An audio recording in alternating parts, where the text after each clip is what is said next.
Kalau kesadaran itu menjadi lebih kuat, kesadaran itu digunakan sekarang untuk apa? Untuk menyadari perasaan yang timbul. Bagi kami perasaan itu hanya ada 3 macam. Suka, duka, netral. Senang, tidak menyenangkan, menyenangkan, tidak menyenangkan, atau netral.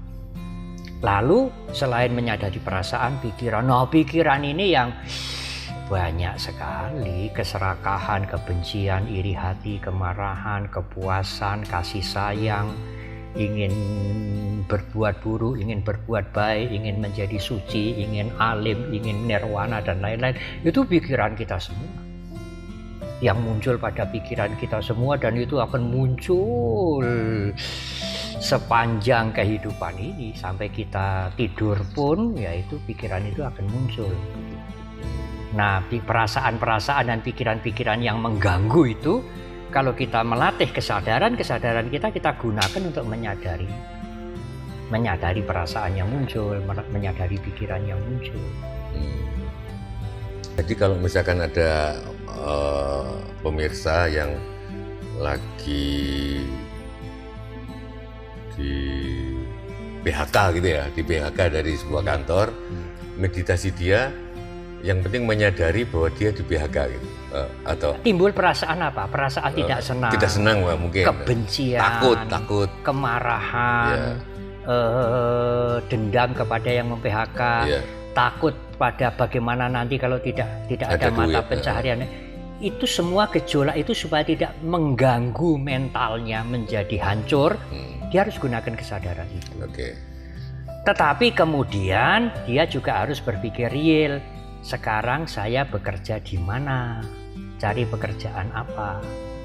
Tetapi kalau dia menyadari yang mengganggu ke dalam dulu, dia akan berpikir lebih jernih. Contohnya saja begini.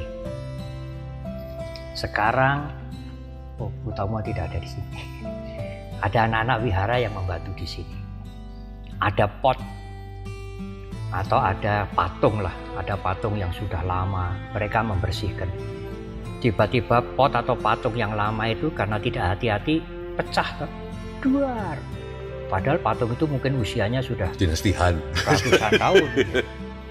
Bagaimana seorang meditator harus bersikap, atau dengan kalimat yang lain, bagaimana seharusnya kita semua bersikap melihat benda yang sangat berharga, patung yang sangat berharga, atau jambangan bunga yang sangat berharga yang umurnya sudah ratusan tahun hancur begitu saja. Sikap kita adalah pertama-tama harus melihat ke dalam dulu.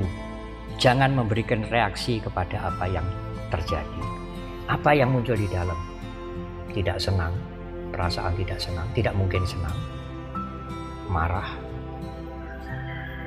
jengkel, timbul pikiran yang macam-macam. Dia bekerja sudah berapa puluh tahun, tidak hati-hati, tidak mengerti bahwa itu pusaka dan lain-lain. Itu disadari dulu. Tidak dilawan, Mas Tejo. Meditasi kesadaran bukan melawan, tidak mengatakan, jangan marah lo ya, jangan emosi lo ya, itu dilarang oleh agama lo ya. Tidak. Hanya menyadari saja. Itu mengetahui. Just to know. Itu dendam. Itu. Ini orang senang muncul. Itu orang senang. Ini marah muncul, ini jengkel muncul. Karena kalau itu disadari, hanya menyadari dan mengetahui saja, maka itu akan lerem.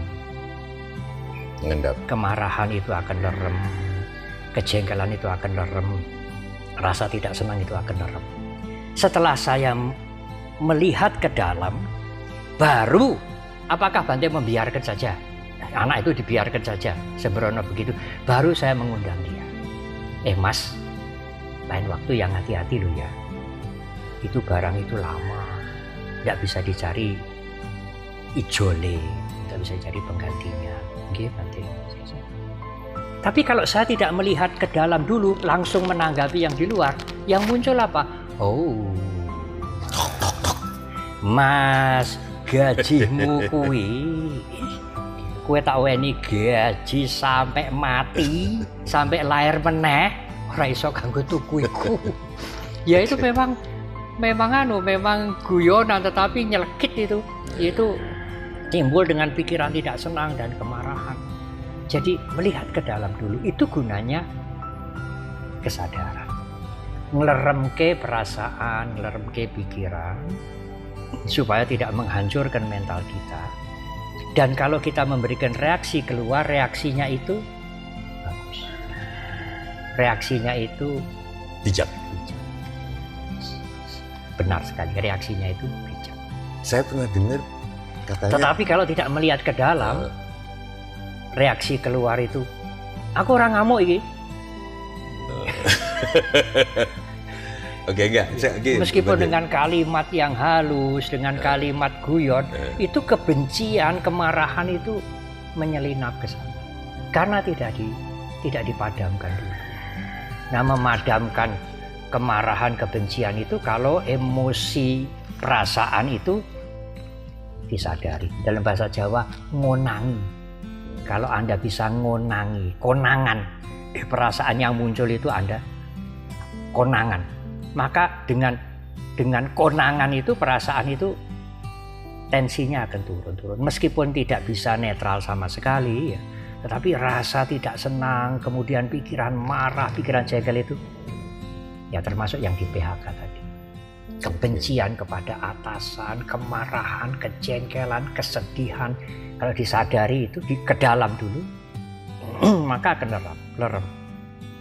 Setelah lerem kemudian, nah saiki terus kepriye, menghubungi temannya, mencari realitas ya. Ya, mencari jalan keluar yang lain. Tetapi kan dia tidak dibakar dengan kemarahan, kebencian, kejengkelan, luar biasa, penasaran, saya akan balas dia. Nah itu manfaat manfaat meditasi kesadaran dalam kehidupan sehari-hari.